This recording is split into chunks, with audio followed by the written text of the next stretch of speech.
All India quota என்பது என்ன என்றால் ஒவ்வொரு மெடிக்கல் காலேஜிலும் 15 சீட்டு, 100க்கு 15 சீட்டு. ஒரு மெடிக்கல் காலேஜில் 200 சீட் இருக்குன்னா 30 சீட் எடுத்து யூனியன் கவர்மெண்ட் கொடுத்துடணும். அதை ஸ்டேட் கவர்மெண்ட் தீர்மானிக்க கூடாது. அது ஆல் இந்தியா கோட்டா.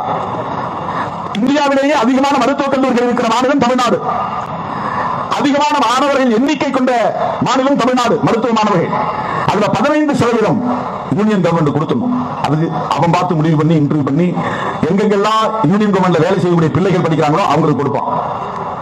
அதுல எஸ்சிக்கு ரிசர்வேஷன் உண்டு, எஸ்டிக்கு ரிசர்வேஷன் உண்டு, ஓபிசிக்கு ரிசர்வேஷன் கிடையாது. அதை கண்டுபிடித்து அரசின் கவனத்திற்கு கொண்டு போன இயக்கம் விடுதலை சிறுத்தைகள் கட்சி. இன்றைக்கு இந்தியா முழுவதும் 12,000 பேர் மருத்துவம் படிக்கக்கூடிய வாய்ப்பு ஓபிசி பிள்ளைகளுக்கு கிடைத்திருக்கிறது என்றால் அதற்கு திருமாவளவன் ஒரு காரணம், மறந்துவிடக் கூடாது.